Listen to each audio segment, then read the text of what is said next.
हा.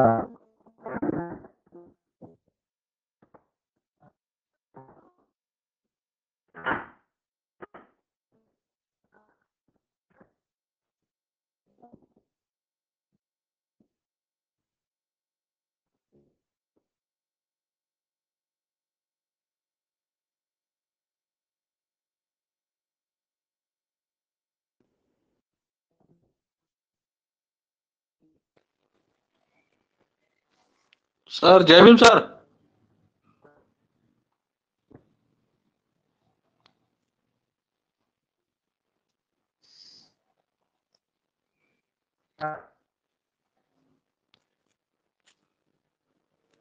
सर जय Bhim sir.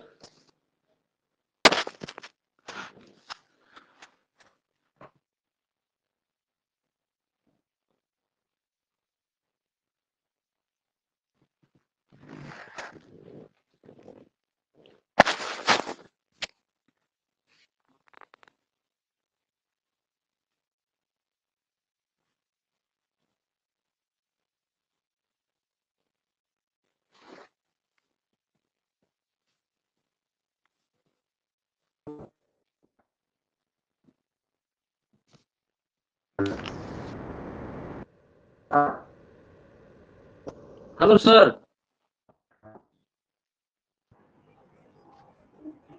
Sir जय भीम सर.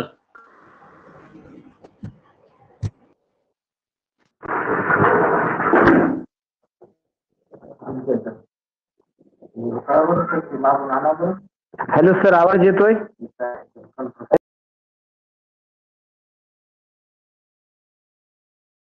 आवाज येतोय सर? सर आवाज येतोय सर. हा.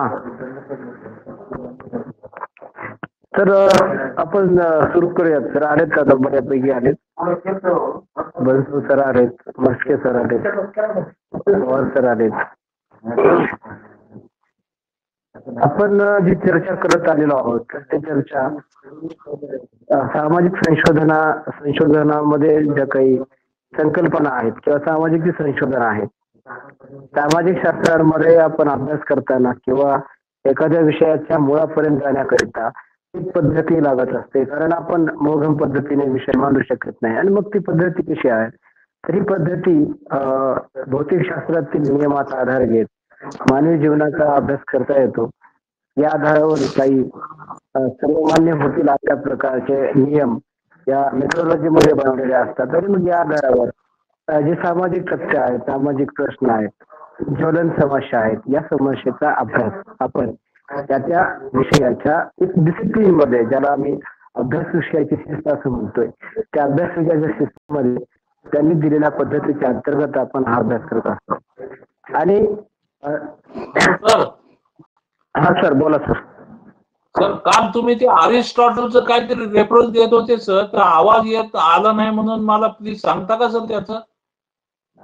काय होतं सर रेफरन्स? तो कशाच्या अर्थाने होता? तो अरिस्टॉटलचं काय शब्द वापरला तुम्ही? अरिस्टॉटल न्यायाविषयी काही भूमिका होती वाटलं. हो सर. काय होतं सर, आपण जेव्हा न्याय सिद्धांत असं म्हणतो, आपला विषय असा होता कालचा की सिद्धांत आणि तथ्य हे एकमेकावर इतके विसरलेले आहेत, अवलंबलेले आहेत. ते सिद्धांत हे सतत बदलत जातात आणि सतत बदलत्या सिद्धांताला जे तथ्य आहेत ना ती मदत करतात. हा आपला विषय होता. आणि आपण असं म्हणत होतो की न्याय सिद्धांत जो आहे, हा न्याय सिद्धांत प्रारंभी मांडला प्लेटोने, त्याच्या पूर्वी त्याचे गुरु सॉक्रेटिसने मांडला. आणि पॉइंटर रेकॉर्ड झाले तर बरं होईल प्लीज. हो सर. परत आम्हाला रिकलेक्ट करता येईल, बघता येईल, ऐकता येईल. रेकॉर्ड आहे सर, रेकॉर्डिंग सुरू केलेले आहे. चालेल सर. ओके. जे न्याय सिद्धांत होता, तर ज्याला आज आम्ही सामाजिक न्याय असं म्हणतो, तर सामाजिक न्याय हा दोन शब्द त्याला जोडलेले आहेत आज, समाज आणि न्याय. पूर्वी जेव्हा हा सिद्धांत निर्माण झाला तर JUS या जस्ट शब्दापासून जस्टिस हा शब्द आला. आणि JUS हा जो शब्द आहे तो लॅटिन शब्द आहे.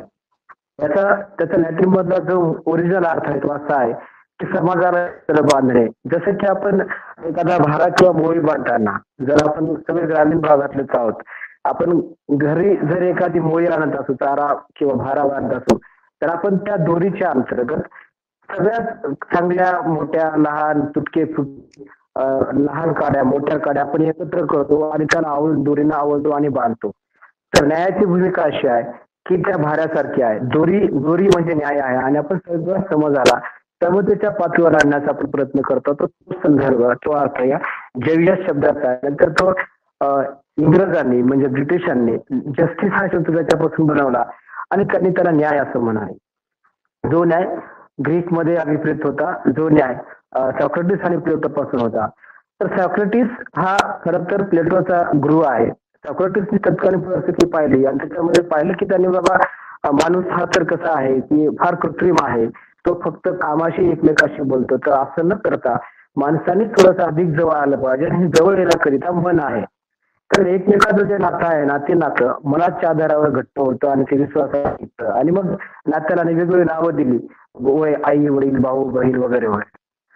तर तो म्हणतो सॉक्रेटिस की न्याय म्हणजे काय, तर न्याय म्हणजे दुसरं तिसरं काय नाही तर तो अंतरात्म्याचा आवाज आहे.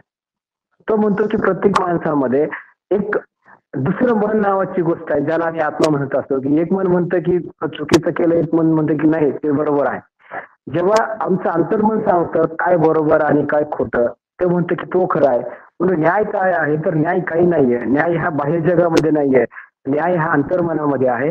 आणि प्रत्येक माणसाने जर आपलं अंतर्मन सांगेल तसं आपण जर ऐकत राहू, आपण जर तसं ऐकलं तर खऱ्या अर्थाने समाजामध्ये न्याय प्रस्थापित करण्यासाठी वेळ लागणार नाही. आणि म्हणून त्याचं म्हणणं असं होतं की एक स्टेटची कन्सेप्ट होती की अशी होती की तो म्हणतो की राज्य म्हणजे केवळ दगडा धोंड्याचं माळा पर्वताचं उंच उंच झाडांचं नाहीये. त्या पृथ्वी तलावर किंवा त्या भूप्रदेशावर निवास करणाऱ्या लोकांचे चारित्र्य म्हणजे राज्य होय. आणि चारित्र्य निर्मितीचं काम न्याय करत असतं. कारण न्याय हा सद्गुणावर आधारलेला आहे. न्याय काय सांगतो की तुम्ही दुसऱ्याला मदत करा, दुसरे तुम्हाला मदत करते, किंवा जगा आणि जगू द्या हे जे सूत्र होतं ते सूत्र न्यायाचं होतं. परंतु ते सूत्र कसं होतं, हे नैतिक होतं. याला कसल्याही प्रकारचे बॉन्डिंग ही नव्हती. मी कसं वागायचं मी ठरवायचं म्हणून न्यायाचा अर्थ तेव्हा हा स्पष्ट नव्हता. परंतु या न्याय संकल्पनेला सिद्धांत म्हणून विचार करताना त्याला जो अधिकृतपणा आणून दिला, त्याचा जो अभ्यास केला औपचारिकतेच्या परिप्रेक्षामधून एका डिसिप्लिन मध्ये, तो केला अरिस्टॉटलने. हा आपला मुद्दा होता कालचा. त्या न्यायाला कायद्याशी जोडलं आणि कायद्याशी जोडत असताना तो काय करतो की कायदा ही बॉन्डिंग ही लाईन आहे, या कायद्याच्यावर डोकं काढण्याचा अधिकार कुणाला आहे. मग तो राजा असो की सामान्य नागरिक असो. आणि तो म्हणतो की न्याय नुसता बोलून चालत नाही, तर न्याय हा वितरणाच्या आधारावर तो पाहता येतो. मग कसा पाहता येतो, त्यांनी दोन आधार सांगितले. एक म्हणतो की सामान्य न्याय जे सगळ्यांसाठी सारखे नियम असतील, आणि विशिष्ट न्याय ज्याला पात्रता असेल त्या पात्रतेवर बनेल. जसं की तुम्हाला वकील व्हायचं आहे तर BA झाली पाहिजे, तुम्हाला पोलीस मध्ये जायचं आहे तर तुम्हाला पोलीस प्रशिक्षण आणि तुम्ही त्या परीक्षा पास झाले, तुम्हाला कलेक्टर व्हायचं आहे तुम्हाला त्या संबंधाची परीक्षा पास झाली पाहिजे, तुम्हाला न्यायाधीश व्हायचं आहे त्या संदर्भात तुम्हाला परीक्षा पास झाले पाहिजे. म्हणून जे विशिष्ट न्याय आहे ना हा पात्रतेच्या आधारावर न्याय आहे. आणि या दोघाला मिळून त्यांनी वितरणात्मक न्याय नावाची संकल्पना मांडली. वितरणात्मक न्याय नावाची संकल्पना काय आहे की तो म्हणतो नुसतं न्याय म्हणून चालत नाही, जर जी देशाची संसाधने आहेत, राष्ट्राची जी संसाधने आहेत त्या संसाधनाचं वितरण उपेक्षित समाज घटकापर्यंत ज्याला गरज आहे त्याच्यापर्यंत पोहोचणं म्हणजे न्याय. आणि अरिस्टॉटलने ही जी संकल्पना मांडली त्याला डिस्ट्रीब्युटिव्ह जस्टिस असं म्हणतात. आणि ही इतकी पॉप्युलर आहे सामाजिक शास्त्रामध्ये. जेव्हा आज आम्ही कुठलाही न्याय म्हणतो तो न्याय आम्ही याच परिप्रेक्षातून पाहतो. आणि मग पुढे याचा जो विकास झाला न्याय संकल्पनेचा तो कॉन्ट्रॅक्ट थेअरीच्या पासून झाला, ज्यामध्ये ऑर्थोडॉक्स रुसोचा जो सामाजिक करार सिद्धांत आहे तिथून झाला. आणि विशेषतः लॉक आणि रुसो, जॉन लॉकने कॉन्स्टिट्यूशन ऑफ कॅरोलिना नावाचं एक पुस्तक लिहिलं, द कॉन्स्टिट्यूशन ऑफ कॅरोलिना. आणि या पुस्तकामध्ये त्याने सांगितलं की अधिकार हे करारमध्ये असतात आणि हा करार दोघांमध्ये झालेला आहे. पहिला करार सभ्य समाज निर्माण झाला. पहिल्या करारातून त्याने सांगितलं आम्ही आमचे नैसर्गिक अधिकार कायम ठेवून आम्ही जे बाकीचे आमचे हक्क होते जे आम्ही इतरात हस्तक्षेप करायचे आम्ही ते बाजूला सारले आणि आता आम्ही चांगल्या समाजाची लक्षणं आम्ही आत्मसात केली. आणि तो म्हणतो की दुसरा बाब आहे की त्याने आम्ही राज्य निर्माण केलं ज्याचं कामच आहे की या हक्काचं संरक्षण करणं, म्हणजे तिथं न्याय आला. पुढे रुसो आला. रुसोनी तर फार मोठ्या प्रमाणामध्ये त्यांचा सोशल कॉन्ट्रॅक्ट 1762 आणि त्या पुस्तकात त्यांनी मांडलेल्या ज्या संकल्पना होत्या न्यायाच्या संकल्पना होत्या, ही संकल्पना जेव्हा 50 पर्यंत आली तेव्हा 50 पर्यंत फक्त ही संकल्पना कायद्याशी संबंधित राहिली नाही, तर ती आता न्यायालयाशी संबंधित झाली. कारण प्रत्येक संविधानामध्ये न्याय किती मिळतो त्याची तपासणी करण्यासाठी सुप्रीम कोर्ट आणलं, म्हणजे न्यायालय आणलं. आणि मग आता न्याय काय झाला तर न्याय संस्थात्मक झाला.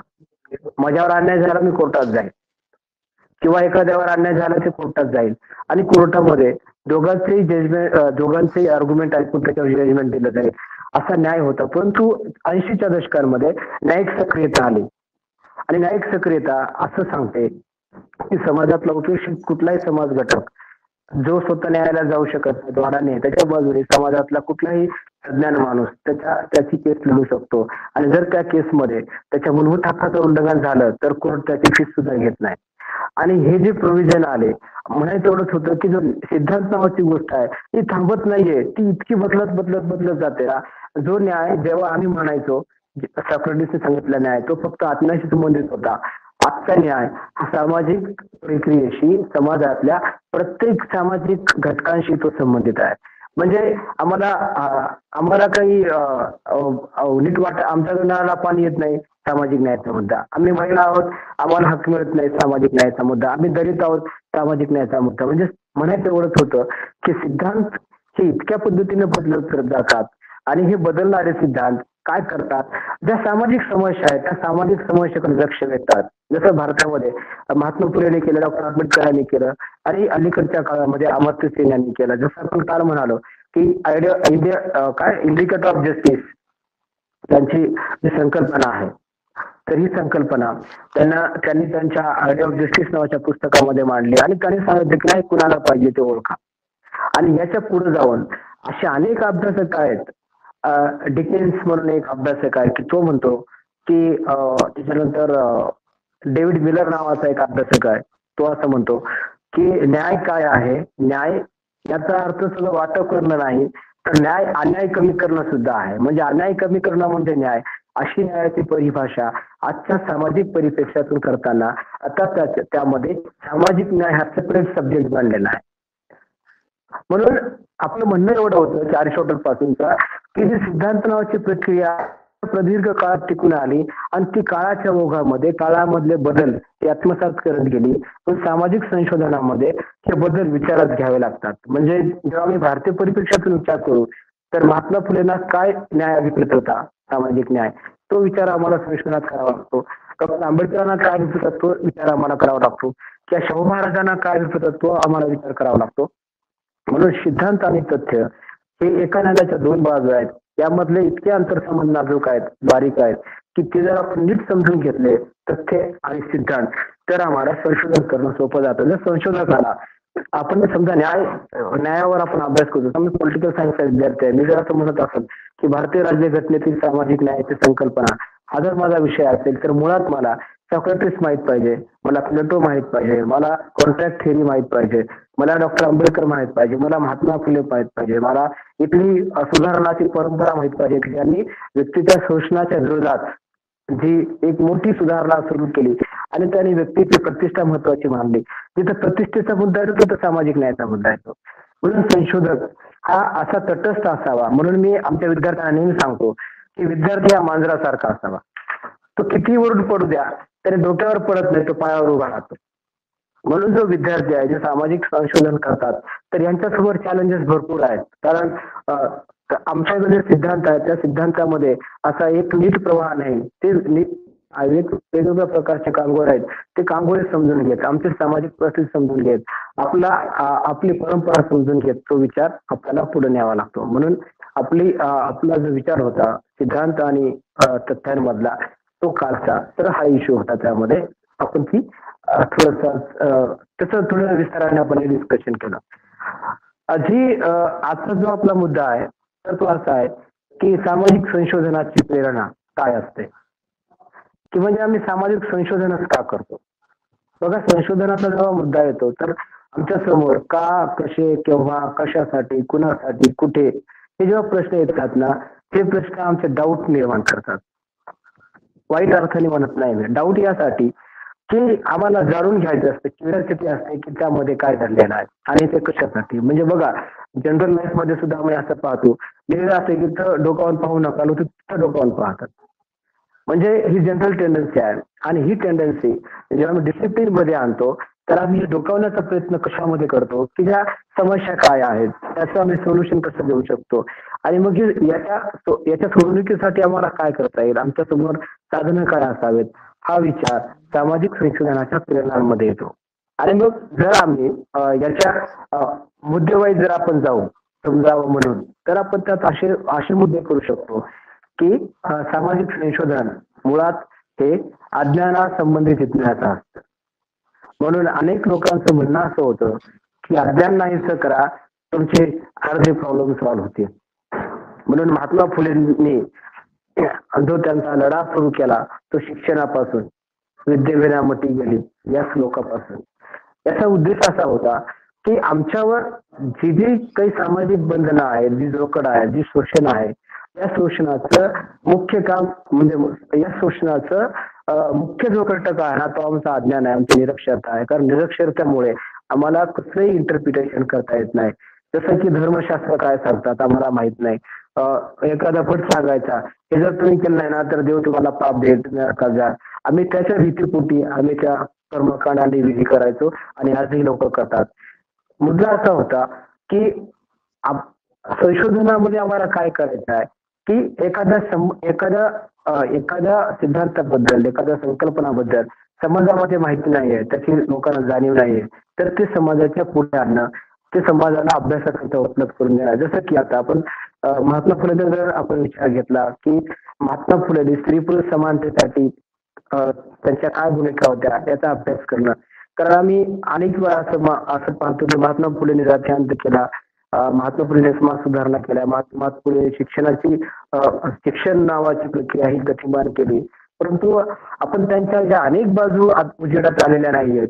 ते एक चांगले बिझनेसमॅन होते, उद्योजक होते, किंवा त्यांनी पुण्यातलं धरण बांधलेलं होतं है ना, ते गुत्तेदार कॉन्ट्रॅक्टर होते चांगले, किंवा त्याच्या स्थापत्य कलेचे काय गुण त्यांना आत्मसात होते, किंवा सामाजिक जबाबदारीचं भान त्यांना कसं होतं, किंवा त्यांनी ब्रिटिशांचं इंटरप्रिटेशन कसं केलं, किंवा स्त्री पुरुष समानतेबद्दलची त्यांची भूमिका काय होती. जेव्हा आपण हे विषय जर लोकांना माहित नाहीत, आपण संशोधनाच्या पातळीवर करण्याचा प्रयत्न करतो, तेव्हा आपलं कसं वाचायला लागतं इथे की आपल्याला महात्मा फुलेंना अभिप्रेत असणारा जो स्त्री पुरुष समानतेचा विचार आहे तो लोकांसमोर देणं म्हणजे काय, तर महात्मा फुलेंची समता काय आहे हे जाणून घेण्यासाठी प्रयत्न करणं म्हणजे आमची अज्ञानासंबंधी जिज्ञासा आहे.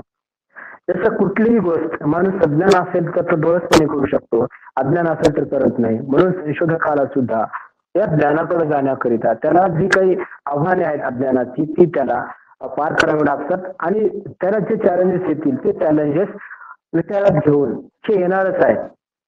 तुम्ही एका कठीण प्रसंगातून जाणार आहात, तुमच्याकडे चॅलेंज येणारच आहे. म्हणून संशोधकाला हे भान असलं पाहिजे की आपण कशाचा अभ्यास करतो, तो अभ्यास आपला नीट पद्धतीने पुढे गेला पाहिजे आणि आपला जो अभ्यास साध्य झालाय तो साध्य झालेला अभ्यास आपल्याला समाजापर्यंत ठेवता आला पाहिजे. दुसरं असं आहे की ते मोटिवेशन असं आहे की जी कारणं आहेत त्या कारणाच्या मुळापर्यंत जाणं, ज्याला आम्ही असं म्हणू शकतो की कार्यकारण भाव जाणून घेणं. आता मुळात संशोधन किंवा सिद्धांत हे काय करतात, एखादी समस्या का निर्माण झाली त्या समस्येच्या मुळापर्यंत जाणे, त्याच्या वेगवेगळ्या दृष्टिकोनातून त्याचं निरीक्षण करणे, त्याचं विश्लेषण करणे, त्याचं विवेचन करणे आणि भविष्यामध्ये ही समस्या होणार नाही याचा जो पर्याय देणं आहे ना, ते पर्याय देण्याचं काम सिद्धांत आणि संशोधनाचं असतं. म्हणून असे पर्याय आम्ही कधी देऊ शकतो, जेव्हा आम्ही त्याच्या मूळ कारणापर्यंत जाऊ तेव्हा. जेव्हा आम्हाला महात्मा फुलेंवर अभ्यास करायचा आहे, जर आम्हाला महात्मा फुलेंचा विचार माहित नाही किंवा महात्मा फुलेंना अभिप्रेत असणारा पर्यायी समाज माहित नाही किंवा महात्मा फुलेंनी केलेलं कार्य, त्यांचं सत्यशोधचं कार्य आम्हाला माहित नाही, अशा वेळी आपण त्या मुळापर्यंत जाऊ शकत नाही. म्हणून संशोधनाचं जे मूलभूत तत्व काय असेल तर संशोधन विषयाच्या मुळापर्यंत जाणे, त्याची काय वस्तुनिष्ठा आहे ते समजून घेणे आणि ती वस्तुनिष्ठा ही अभ्यासाच्या माध्यमातून पुढे आणणे हा त्याचा मूळ त्याची प्रेरणा ही संशोधनाला असते. जसं की डॉक्टर आंबेडकरांनी जे अभ्यास केले की ज्यांचा 1916 त्यांचा जे पहिला लेख होता जातीय संस्थेचं उच्चाटन, त्यांना जाणून घ्यायचं होतं की भारतातील जातीय संस्था कशी काम करते. त्यांचं जर तुम्हाला एक नमुना पाहायचा असेल तर तो नमुना आम्हाला रिलेशन ऑफ कास्ट मध्ये पाहायला मिळतो. जर आपण पुस्तक वाचू, हे पुस्तक नाही डॉक्टर आंबेडकरांचं भाषण आहे, हे पुस्तक पण बाबासाहेबांनी लिहिलेलं नाहीये. त्या भाषणामध्ये अगदी पहिल्या भागापासून ते 26 भागापर्यंत आपण पहिल्या पानावर काय वाचतो तर दुसऱ्या पानावर आपण कुठं आहोत. जर एखादा चांगला सुज्ञ वाचक असेल म्हणजे बाबासाहेबांच्या लिखाण सर्वसामान्य वाचताना कळत नाही, त्याला अंडरस्टँडिंग लागते. आणि जेव्हा आम्हाला डॉक्टर आंबेडकर समजून घ्यायचे असतील तर आम्हाला त्यांच्या ताकदीची आमची क्षमता आम्हाला विकसित करावी लागते, तेव्हाच आम्ही त्यांच्या मुळापर्यंत जाऊ शकतो. म्हणजे त्यांचे शूद्रपूर्वी कोण होते किंवा काँग्रेस आणि गांधींनी अस्पृश्याबद्दल काय केलं किंवा रिलेशन ऑफ कास्ट असेल, ही सगळी पुस्तकं जर आपण वाचली, रिलेशन ऑफ कास्ट जर आपण पुस्तक वाचलं तर त्यामध्ये आधी सामाजिक राजकीय सुधारणापासून डॉक्टर आंबेडकर हिंदू धर्माच्या पर्यायापर्यंत येतात. म्हणजे साधारणतः 1000 वर्षाची परंपरा डॉक्टर आंबेडकरांनी 112 पानाच्या पुस्तकात मांडलेली आहे. आणि त्या पुस्तकातून आपल्याला 3 गोष्टीचं ज्ञान होतं. प्राचीन भारतामधली सामाजिक संरचना कशी होती, समाज कसा होता, जाती व्यवस्था कशी होती, उत्तरवैदिक काळापासून जाती व्यवस्था कशी आली आणि जे धर्माच्या आधारावर जे विभाजन केलं जातं जाती वर्णाचं ते समर्थन, ते सर्व विभागण्यासाठी वर्ण व्यवस्था आहे किंवा तुमच्या काय विभाजनासाठी व्यवस्था आहे, इथे खुल्या प्रकारची व्यवस्था होती. या सगळ्या प्रक्रिया डॉक्टर आंबेडकरांनी नाकारलेल्या आहेत आणि तसे त्यांनी कारण दिले. ही नाकारलं त्यांचं स्वतःच मत नाहीये, हे मत ते कधी देतात, रेफरन्स मत देतात की नाही हे मी म्हणत नाहीये, बघा हे भांडारकर म्हणतात किंवा हे आमच्या या प्रकारच्या आर्किओलॉजी सांगते किंवा या प्रकारचे इतिहास सांगते, अशी पुरावा डॉक्टर आंबेडकर देतात. आणि तिसरी महत्वाची गोष्ट त्यांच्या अभ्यासातून पुढे येते ती म्हणजे की जो तत्कालीन भारत होता डॉक्टर आंबेडकरांच्या आधी 50 वर्षाचा आणि आजच्या 50 वर्षापर्यंत जर आम्ही विचार केला तर त्याच्या पलीकडे आमचा समाज जाऊ शकलेला नाही, जे डॉक्टर आंबेडकरांनी नोंदवलेला आहे. आणि जो आंबेडकरांनी जो पर्याय दिला होता तो पर्याय जो पुढे होता त्या पर्यायापर्यंत आणखी आम्ही गेलेलोच नाहीये. म्हणजे कुठलाही संशोधक हा चांगला संशोधक कधी होऊ शकतो का चांगलं संशोधन कधी होऊ शकतं की जेव्हा आम्हाला त्यांच्या मुळापर्यंत जाता येईल. जर आम्हाला डॉक्टर आंबेडकर समजून घ्यायचे असतील, त्यांचा जर अभ्यास आपल्याला जर असा अभ्यास करायचा असेल डॉक्टर आंबेडकरांच्या लोकशाहीचा विचार. हॅलो सर, हे चालू आहे आपलं रेकॉर्डिंग? हो चालू आहे सर, चालू आहे. बरं, इकडे दिसत नव्हतं मला म्हणून म्हटलं नंतर ऐकायला गरज पडते. येस सर, काही नेटवर्कचा इश्यू असेल सर तिथे. बरं चालेल सर, चालेल, थँक्यू. हो चालेल सर, ओके सर, ओके. आणि जर आम्हाला डॉक्टर आंबेडकरांचा अभ्यास करायचा असेल संशोधनाच्या पातळीवर तर आम्हाला डॉक्टर आंबेडकर हे जसे आहेत ना तसे समजून घ्यावं लागेल. आणि मग यासाठी जे जे मूळ रेफरन्स आम्हाला मिळतील, समजा डॉक्टर आंबेडकरांना अभिप्रेत असणारी लोकशाही किंवा भारतीय संविधानामध्ये त्यांनी अंतर्भूत केलेली लोकशाही जर हे समजून घ्यावं लागेल तर आम्हाला सगळं खेळमोडीचे 12 खंड वाचावे लागतील. त्याच्यानंतर आम्हाला धनंजय कीर वाचावं लागेल. डॉक्टर आंबेडकरांची स्वतःची जी 22 खंड आहेत, सध्या 21 खंड आहेत, 30 खंड वाचावे लागतील. त्याचबरोबर आम्हाला संविधान सभेतले खंड हे डिटेलवार वाचावं लागतील. आणि जेव्हा हे करू ना आम्ही सगळं, त्यानंतर डॉक्टर आंबेडकरांवर ज्या ज्या लोकांनी मतं नोंदवलेली आहेत, जसं की इलिनॉय एलियट आहेत की त्यांनी 1920 ला भारतामध्ये मराठी शिकले आणि डॉक्टर आंबेडकरांवर त्यांनी पुस्तकं लिहिली मराठी माध्यमातून, किंवा जी अशी अनेक मोठी मंडळी आहे जी नावलौकिक झालेली मंडळी आहे त्यांनी डॉक्टर आंबेडकरांवर लिखाण केलं, ते लिखाण आपल्याला वाचावं लागेल. आणि मग तेव्हा आपण डॉक्टर आंबेडकरांना अभिप्रेत असणाऱ्या लोकशाहीच्या संकल्पनेपर्यंत आपण जाऊ शकतो. म्हणजे केवळ गाईड टाईप पुस्तकांमधनं किंवा जे टेक्स्ट बुक आहेत त्या टेक्स्ट बुक मधून डॉक्टर आंबेडकर करणार नाहीत, तर प्रमुख रेफरन्स पर्यंत जावं लागेल. त्यांचा ते संदर्भ कसे आहेत, मग त्यांची पत्र कशी आहेत, पत्रामध्ये काय मजकूर आहेत ते काढून आपल्याला लोकशाही काय आहे हे समजून घ्यायला लागेल. आणि जेव्हा आपण हे करू ना तेव्हा आपण त्या विषयाचे मास्टर होतो. संशोधक म्हणजे मास्टर असतो. तर ज्या विषयामध्ये काम करताय त्याविषयी तुम्ही कसाही विचारा, तुम्ही त्याचं नीट पद्धतीचं अनालिसिस, त्याचं विश्लेषण आपल्याला करता येतं. म्हणून त्याच्या मुळापर्यंत जाणं ही त्याची मुख्य प्रेरणा आहे. म्हणजे ज्या लोकांसाठी महात्मा फुले, आंबेडकर, शाहू महाराज किंवा कुठलाही पर्सन कोणीही असू शकतो की जो सुधारक आहे किंवा जो महापुरुष आहे, कोणीही महापुरुष जर समजून घ्यायचा असेल, त्यांचं संशोधन करायचं असेल तर आपल्याला त्यांच्या परिस्थिती जाणून घेण्यासाठी मूळ काय आहे इथपर्यंत आपल्याला पोहोचावं लागतं. त्यानंतरची जी प्रेरणा आहे ती म्हणजे जे सामाजिक बदल आहेत, या बदलत्या सामाजिक ज्या समस्या आहेत त्या समस्येचा आपल्याला अभ्यास करावा लागतो. जसं की आज जर आपण महात्मा फुले आणि आंबेडकरांचा विचार म्हणत असेल तर आजची पिढी डॉक्टर आंबेडकरांच्या विचारापासून दूर जाते आहे का, ही जर आपली समस्या विचारात आपण घेतली तर आपला अभ्यास काय होतो की ह्या बदलत्या काळांमध्ये ज्या नवीन आलेल्या संकल्पना आहेत त्या समजून घेणं याच्यातून सोपं जातं. जसं की जर आपण ही पेंडेमिक सिच्युएशन आहे, जर हा विषय समजून घ्यायचा प्रयत्न केला की आज व्हर्च्युअल प्लॅटफॉर्म हे फार महत्वाचे बनलेत, आपण फिजिकल भेटू शकत नाही. जसं की मग हे झूम आहेत, गुगल मीट आहेत, टीचमेंट आहेत, या माध्यमातून आपलं टीचिंग चालतं. यातून येणाऱ्या ज्या समस्या आहेत त्या समस्या काय आहेत याचा अभ्यास एखादा एज्युकेशनचा विद्यार्थी करेल. त्याच्यामुळे काय सायकोलॉजीचे परिणाम होतात याचा अभ्यास एखादा लॉचा विद्यार्थी करेल किंवा सायकट्रीचा विद्यार्थी करेल. किंवा याच्यामुळे सामाजिक स्वास्थ्य काय बिघडतं, या लेकरांच्या हातात हे मोबाईल दिल्यामुळे त्यांच्या मानसिकतेवर आणि ते काय काय सर्च करतात याचा परिणाम एकंदरीत कौटुंबिक संस्थावर काय होतो याचा अभ्यास एखादा समाजशास्त्रातला विद्यार्थी करेल. त्याचा राजकीय परिणाम काय होतो हा राज्यशास्त्राचा विद्यार्थी याच्यावर काम करेल. पण सामाजिक शास्त्रांमध्ये तथ्य ही एकच असतात, फक्त आस्पेक्ट बदलतात. मी पॉलिटिकल सायन्स मी हिस्ट्री, मी सोशलॉजीच्या अँगलने पाहिल. म्हणून ज्या बदलत्या सामाजिक समस्या आहेत या समस्या आम्हाला जाणून घेण्याची मुख्य प्रेरणा असते. म्हणून आपण जे प्रकार पाहिले होते मागे ते प्रकार असे होते की सैद्धांतिक आणि व्यावहारिक. जो व्यावहारिक संशोधनाचा भाग आहे, व्यावहारिक संशोधनाच्या भागांमध्ये या वर्तमान समस्याचा अभ्यास किंवा बदलत्या सामाजिक समस्याचा अभ्यास हा महत्वाचा अभ्यास इथे केला जातो. त्यानंतर अभ्यास पद्धती जी आहे, तर ही जी अभ्यास पद्धती आहे ही अभ्यास पद्धती आम्हाला समजून घेता येते.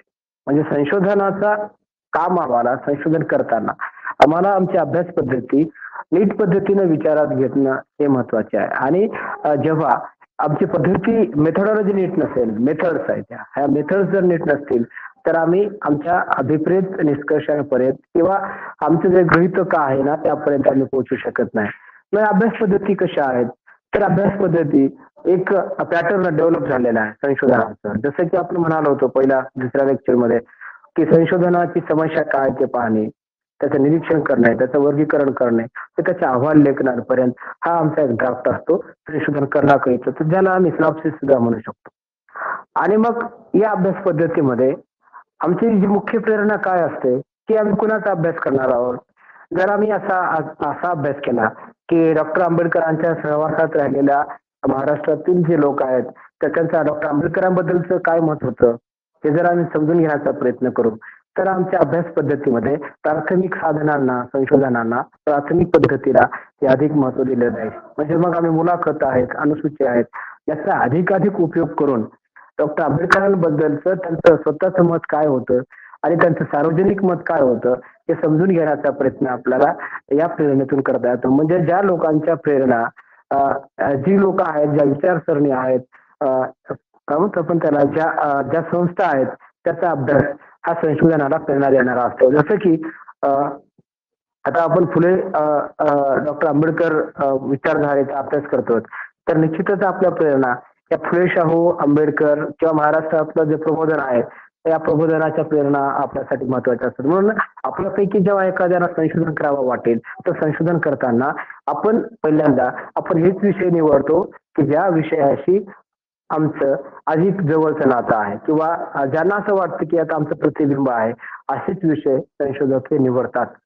आणि हे निवडत असताना विषयाने जी घालून दिलेली काही मेथोडॉलॉजी आहे, जसं की प्राथमिक साधनं कोणती वापरायची, द्वितीय साधनं कोणती वापरायची, नमुना निवड कसा घ्यायचा, त्याच्यानंतर आराखडा कसा ठेवायचा, किती वर्षामध्ये हे काम पूर्ण करायचं, त्यासाठी कुठली कुठली संसाधन लागतील हे ठरवायचं, याच्यासाठी वेळ किती लागेल, त्याच्यासाठी पैसा किती लागेल, किंवा याच्यासाठी गाईड करणारा मार्गदर्शक कोण असेल आणि आपल्याला कुठल्या वेळी जायचं आहे याचं एक रोड मॅप मेथोडॉलॉजी मध्ये या पद्धतीमध्ये दिलेलं असतं. आणि संशोधकासाठी मूळ ही प्रेरणा असते. जेव्हा डॉक्टर आंबेडकरांच्या विचाराने किंवा महात्मा फुलेंच्या विचाराने, शाहू महाराजांच्या विचाराने जे भारावलेले लोक असतात त्यांना आंबेडकरांबद्दलच्या सगळ्या माहिती जाणून घेणं ही त्यांची उत्सुकता असते.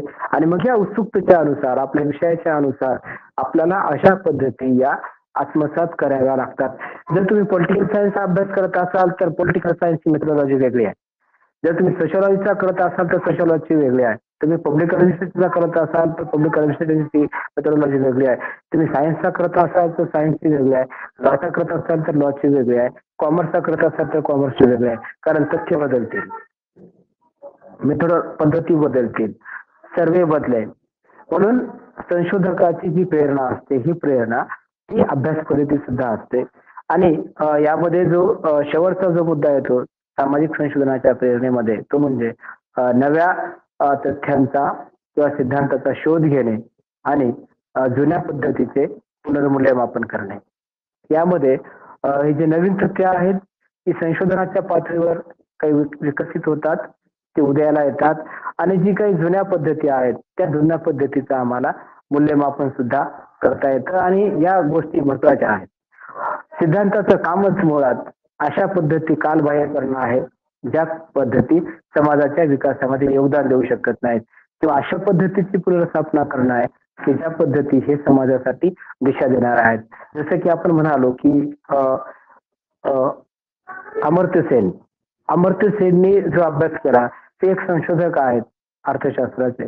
त्यांनी जो अभ्यास केला आणि त्यांच्या अभ्यासातून त्यांनी जे वेगवेगळे पर्याय शासनाला दिले, तर त्यापैकी आपण म्हणालो होतो की बीपीएल ही त्यांच्या विचारामधून आलेली एक योजना आहे, बिलो पॉवर्टी लाईन. आणि यापूर्वी जे सुरुवातीच्या काळापासून भारताच्या स्वातंत्र्यापासून किंवा संविधानाच्या अंमलबजावणीपासून जी सार्वजनिक वितरण प्रणाली होती, जसे की राशन कार्ड आपण म्हणतो की रेशनची दुकान ही तेव्हापासून चालत आलेली आहेत. परंतु बीपीएलच्या धारकांना एक नवीन पद्धती विकसित झाली आणि ती म्हणजे काय, तर त्यामध्ये बीपीएल हे नवीन मूल्य आहे ज्यामध्ये ज्याला पिवळं कार्ड आहे या लोकांना वेगवेगळ्या फॅसिलिटीज या आणि वेगवेगळ्या प्रकारच्या सुधारणा आणि संधी त्यांना शासकीय योजनांचा लाभ अधिकाधिक कसा मिळेल हा प्रयत्न झाला. म्हणजे इथे काय तर नव्या पद्धतीचे नवीन पद्धती आत्मसात केली. आणि ज्या काही जुन्या पद्धती होत्या सगळ्यांना समान पद्धतीने विचारात घेणं, लेखणं, तर हे आपण काही बाजूला काढून दिल्या. आणि मग इथे आपण सामाजिक आणि आर्थिक मागासलेल्या आधारावर, विशेषतः आपण आर्थिक मागासलेल्या आधारावर अनेक लोकांची वेगवेगळी कमिशन्स आहेत. रथ कमिशन आहे, तेंडुलकर समिती आहे की ज्यांनी एका दिवसाला किती पैसे लागतात किंवा किती कॅलरीज लागतात, ज्या कॅलरीच्या आधारावर माणसाचा उदरनिर्वाह होऊ शकतो. या सगळ्या अभ्यासाच्या परिणामानंतर एक सर्वमान्य होईल अशा प्रकारची एक पद्धत विकसित केली. आणि यालाच आपण अमर्त्य सेनचं इंडिकेटर ऑफ जस्टिस असं म्हणतो. या बाबी यामध्ये महत्वाच्या आहेत. म्हणून याच प्रेरणा आहेत ज्या सामाजिक संशोधनाला चालना देणार आहेत.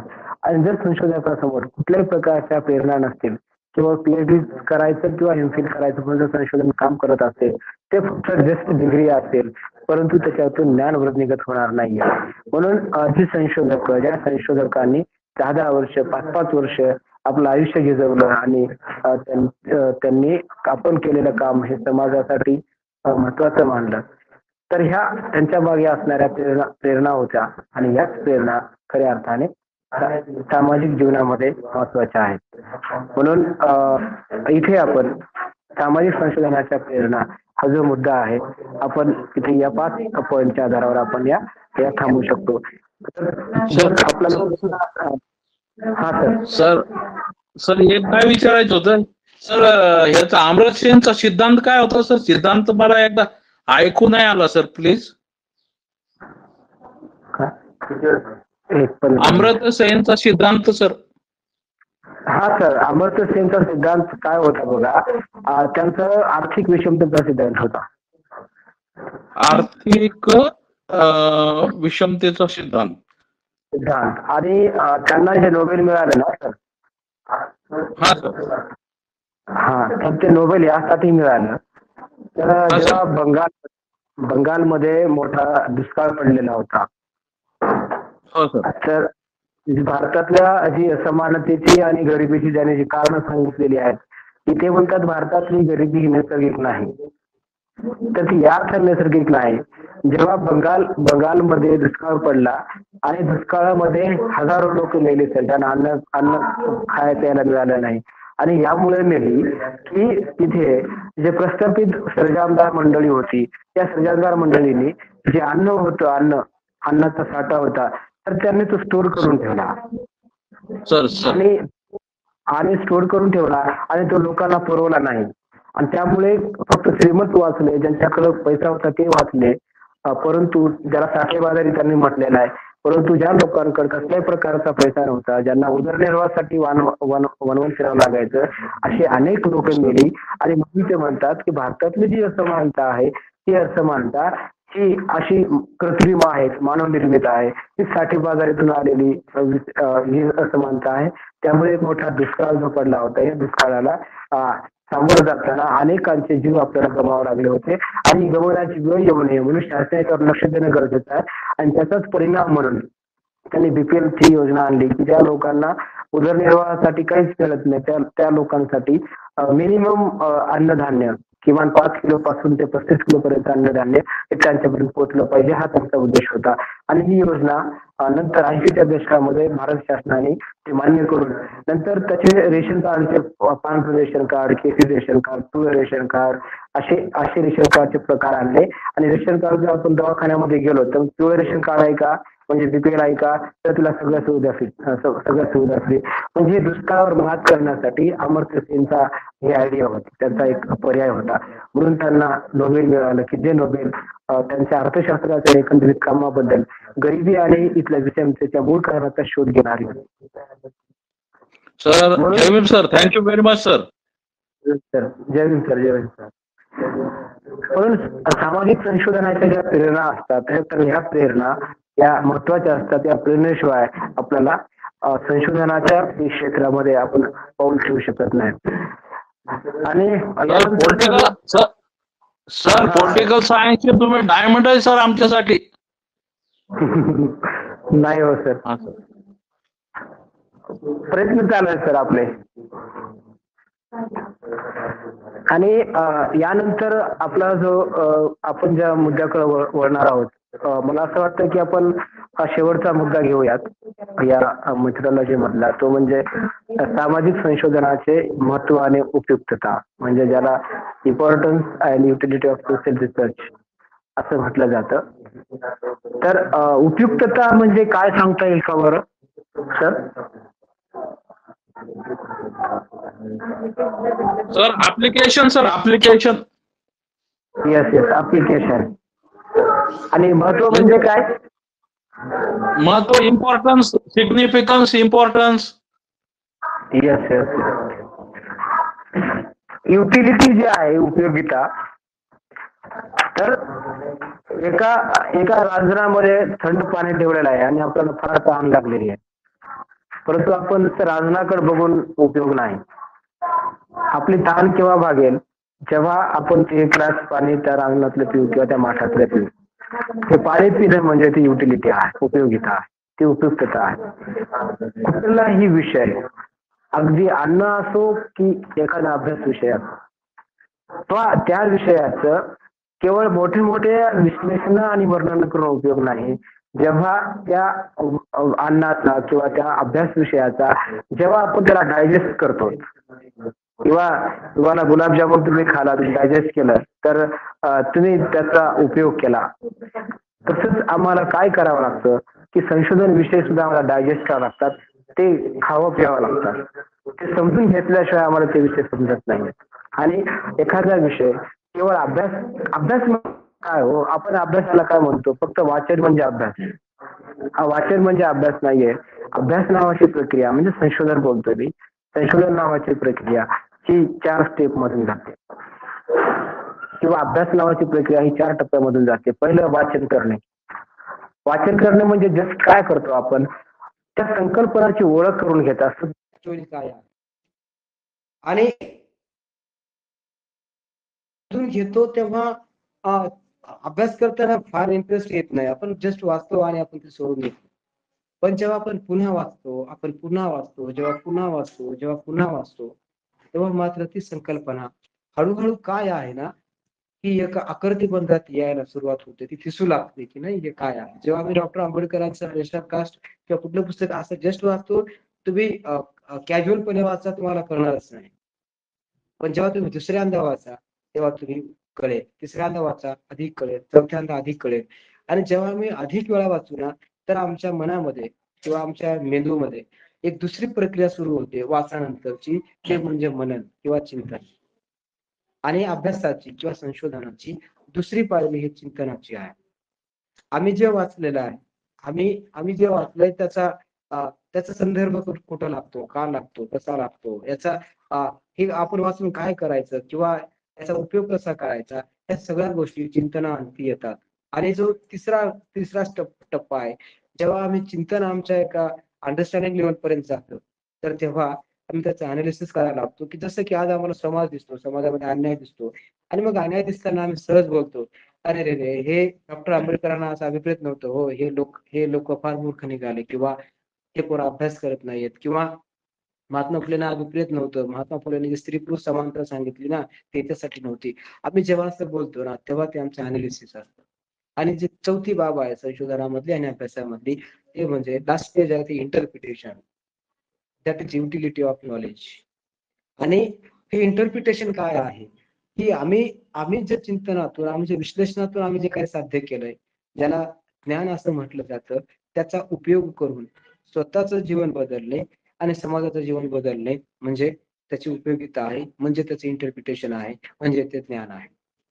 म्हणून महात्मा बुद्धांनी, डॉक्टर आंबेडकरांनी, महात्मा फुलेंनी या 3 प्रक्रियेत ते बसत नाहीत. ते डायरेक्ट चौथ्या प्रक्रियेमध्ये बसतात. कारण त्यांना जे प्राप्त झालं, तर ते त्यांनी स्वतःचं जीवन तर बदललं. परंतु ज्या समाजाला गरज आहे, ज्यांच्यापर्यंत पोहोचणं गरजेचं आहे, जे हजारो वर्षापासून खितपत पडलेत, त्यांच्यावर अनेक प्रकारचं शोषण झालंय, त्यांना शोषणातून मुक्त करण्यासाठी त्यांनी त्याच्या ज्ञानाचा उपयोग केला. तर दॅट इज युटिलिटी. म्हणून संशोधनामध्ये सुद्धा एक संशोधन हे केवळ एक प्रबंध नाहीये किंवा एक पुस्तक नाहीये, तर ही एवढी मोठी थॉट प्रोसेस आहे, की जी प्रस्थापित समाजामध्ये ज्या काही दुर्गुण दिसतात, दोष दिसतात, त्या दोष दूर करण्याकरिता या संशोधनाचा उपयोग होतो. जसं की डॉक्टर आंबेडकरांचं प्रॉब्लेम ऑफ रुपी हे जे पुस्तक आहे, त्याचं सोल्युशन काय आहे? 1935 ला आरबीआयची स्थापना किंवा डॉक्टर आंबेडकरांनी जे रुपयाचं अवमूल्यन आहे, हे तेव्हा मांडलेली संकल्पना अहो आज जशाला तशी आहे. त्याच्यामध्ये ती मात्र फरक पडला नाही. उलट त्यांच्यामुळे ते अपडेट होत गेलेले आहे. महात्मा फुलेंनी मांडलेली समता, स्त्री-पुरुष समानतेची, ती भारतीय संविधानामध्ये जशाला तशी आहे. फक्त गरज आहे आपल्याला त्याच्याकडे बघण्याची एक ज्ञान म्हणून. म्हणून या ज्या बाबी आहेत ना युटिलिटी म्हणून, तर या युटिलिटी त्या डायजेस्ट होण्याच्या बाबी आहेत. आणि जेव्हा एखादा व्यक्ती त्याला जे ज्ञान प्राप्त झालं, त्या ज्ञान प्राप्तीच्या आधारावर तो व्यक्तिगत जीवन तर बदलतो, आपला कुटुंब बदलतो आणि समाज बदलण्याच्या प्रक्रियेमध्ये येतो, तेव्हा त्याची उपयोगिता दिसते. म्हणजे आम्हाला डिग्र्या घेतल्या, आम्हाला नोकऱ्या लागल्या, म्हणजे ज्ञानी आहोत अशातला भाग नाही. ज्ञान ही तुमच्या व्यक्तिमत्वाचं बाह्य रूप आहे, जे समाज परिवर्तनाच्या सामाजिक परिवर्तनामध्ये ते महत्वाची भूमिका पार पाडतं आणि ही भूमिका सगळ्या महापुरुषांनी ती पार पाडलेली आहे. पण सामाजिक संशोधनामध्ये आम्ही काय करतो? आमच्या ज्या समस्या आहेत, संशोधन समस्या आहेत, सामाजिक घटना आहेत, एखादा विचार आहे महापुरुषांचा किंवा एखादी संस्था आहे किंवा अशा अनेक एन-जी-ओज आहेत, सामाजिक संबंध आहेत, कुटुंब आहे, समाज आहे. अशा अशा असा विषय घेऊन आम्ही त्यावर संशोधन करतो. याच्यासाठी की जे निर्माण झालेली समस्या आहे ना, ती समस्या आम्हाला सहज रीतीने आम्हाला सोडवता येतील, या उद्देशाने आम्ही तो अभ्यास करत असतो. म्हणून ही उपयोगिता आम्हाला जाणून घेण्याकरिता काही गोष्टी आम्हाला विचार करणं गरजेचं आहे. आणि मग काय विचार करणं गरजेचं आहे, की संशोधनाचं जे मुख्य फलित आहे, जे फ्रूट आहे संशोधनाचं, तर ते असं आहे, त्याची उपयोगिता अशी आहे, की आम्हाला अज्ञान दूर करण्यासाठी मदत होते. संशोधनाचं फलित काय आहे? तर आम्हाला अज्ञान दूर करता येतं. जसं की आपण म्हणालो, की जातीबद्दलचं जे आमचं अज्ञान होतं, ज्या आम्हाला धर्मग्रंथाने सांगितलेलं होतं, तर त्या जातीबद्दलचं अज्ञान आमचं महात्मा फुले, शाहू महाराज आणि आंबेडकरांनी दूर केलं. महात्मा फुलेंनी सत्यशोधक समाजाच्या माध्यमातून, शाहू महाराजांनी वेदोक्त प्रकरणाच्या माध्यमातून आणि डॉक्टर आंबेडकरांनी मनुस्मृती दहन आणि मंदिर प्रवेशाच्या माध्यमातून आम्हाला दाखवून दिलं, की आमचा जो लढा आहे, हा लढा समतेसाठीचा आहे, मंदिरामध्ये प्रवेश करण्यासाठीचा नाही. जर देवाची सगळी लेकरं सारखी असतील, तर मग आमच्याशी भेदभाव का केला जातो? हा मुख्य प्रश्न होता. आणि मग तेव्हापासून जे महाराष्ट्रामध्ये सामाजिक परिवर्तन झालं, त्या परिवर्तनामध्ये हे जे महापुरुष आहेत, हे महापुरुष शिक्षणाचे महामेरू म्हणून पुढे आलेले आहेत.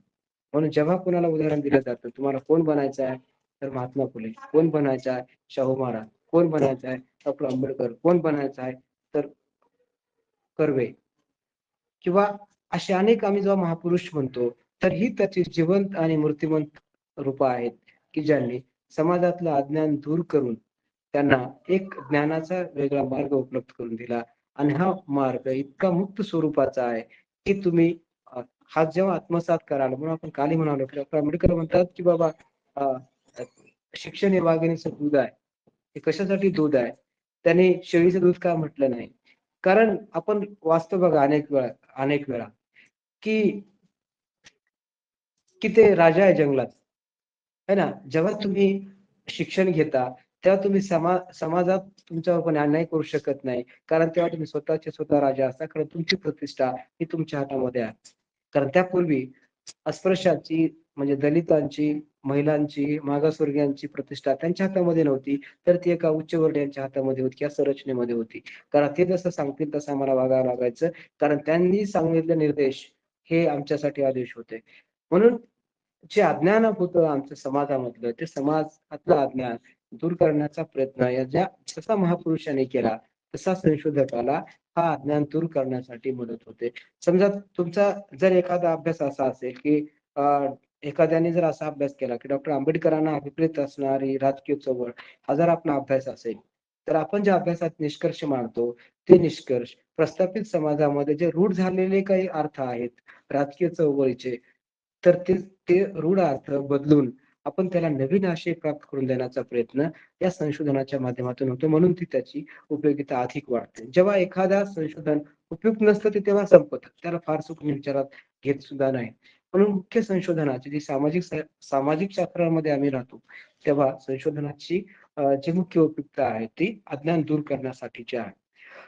यानंतर सामाजिक कल्याणासाठी मदत करणे किंवा सामाजिक कल्याणात सहाय्यक ठरणे ही सामाजिक संशोधनाची उपयुक्तता आहे.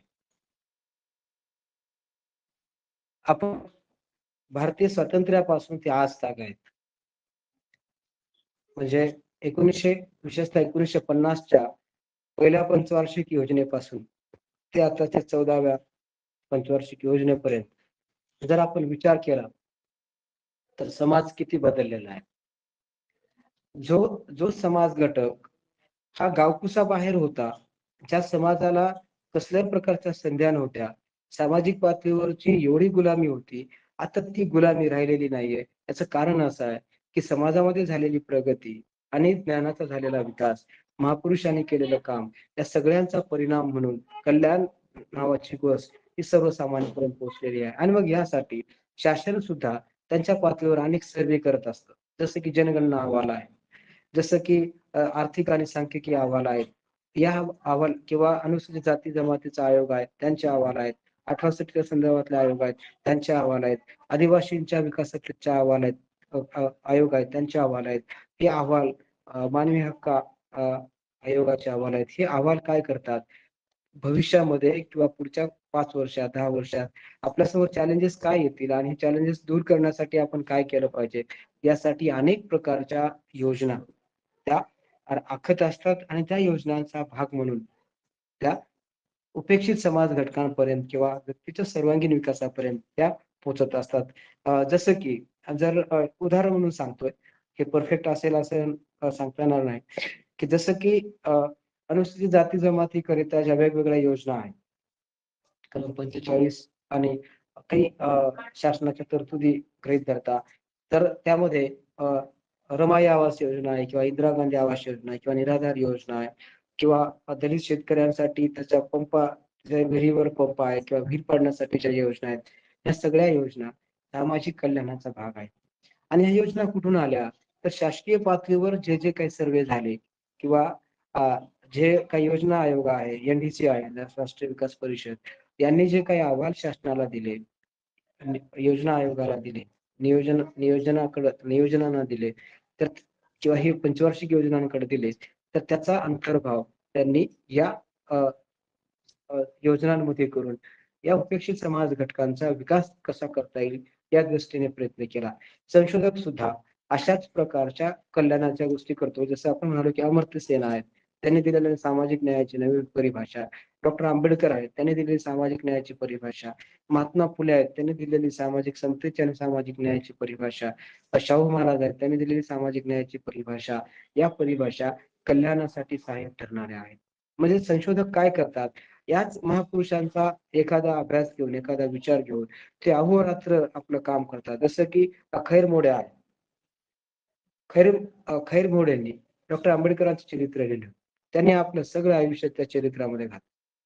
जेव्हा ते डॉक्टर आंबेडकरांना म्हणाले की साहेब तुमचं चरित्र लिहायची माझी इच्छा आहे, तर डॉक्टर आंबेडकर त्यांना म्हणतात की पहिल्यांदा मला लिहून आणून दाखवा तुम्ही काय लिहिलंय.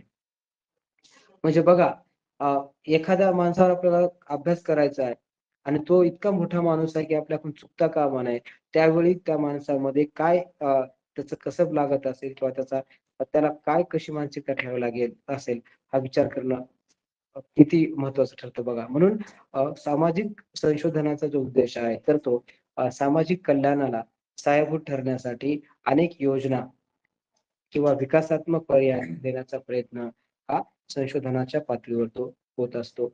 आणि त्याबरोबरच सामाजिक संशोधन किंवा कुठलंही संशोधन, सामाजिकच नाही, कुठल्याही क्षेत्रातलं संशोधन हे प्रगतीचं लक्षण असतं.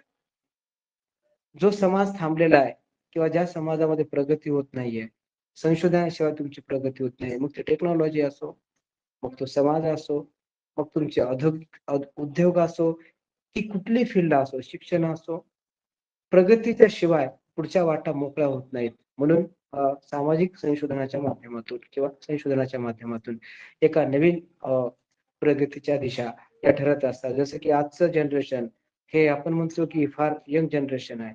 हे यंग यासाठी जे म्हटलं जातं की हे टेक्नॉलॉजीचं जनरेशन आहे आणि ही टेक्नॉलॉजी ही तरुण लोकांच्या हातामध्ये आहे, म्हणून हे यंग जनरेशन आहे. म्हणजे ही जी टेक्नॉलॉजी आमच्याकडे आली, तर ती प्रगतीचं लक्षण आहे. म्हणजे आज आपण जी चर्चा करतोय, तुम्ही कुठे मी कुठं माहित नाही, आपण एकमेकांना कधी पाहिलेलं नाही, तरी सुद्धा आपण एकमेकांशी कनेक्ट आहोत. हे आमचे डेव्हलपमेंट आहे टेक्नॉलॉजीमध्ये, ही प्रगती आहे. कारण या माध्यमातून पुढे जो आमचा विकास मोजला जाईल ना, त्यामध्ये एक टेक्नॉलॉजी हा सुद्धा एक पॅरामीटर असेल, माहिती तंत्रज्ञान हा सुद्धा एक पॅरामीटर असेल. म्हणून सामाजिक संशोधनाची जी उपयोगिता आहे, ती उपयोगिता आपल्याला अशा पद्धतीने ती विचारात घेता येते. मला वाटतं आपण थांबूयात. याचे जे राहिलेले मुद्दे आहेत आपण ते उद्या घेऊयात आणि उद्या संशोधकाचे गुण आणि हा राहिलेला भाग आपण तो पूर्ण करूयात. काही प्रश्न असतील तर तुम्ही आता चर्चा करूया.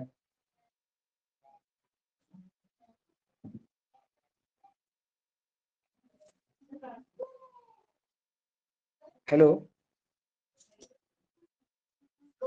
सर, जय भीम सर, जय भीम. हॅलो, प्रश्न नाही सर, थँक्यू सर, कळालं सर सगळं.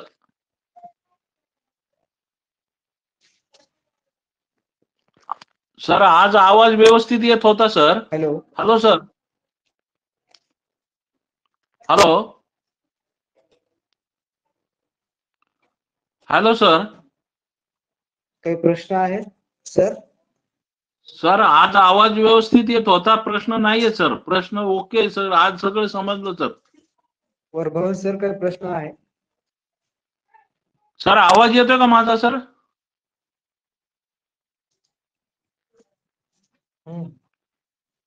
सर आवाज येतोय का तुम्हाला?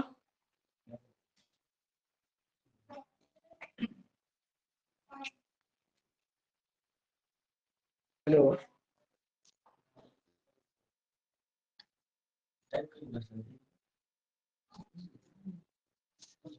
तर आपली ही चर्चा आपण इथे थांबूयात आणि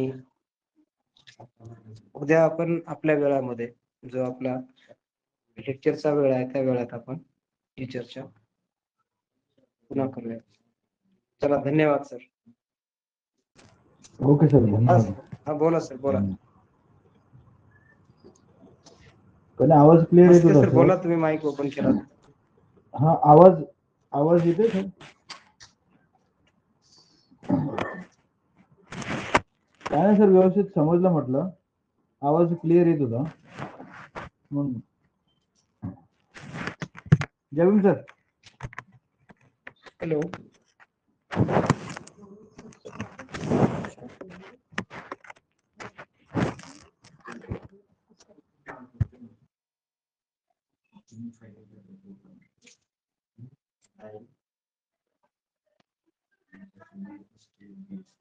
हॅलो सर, आवाज येतोय का सर?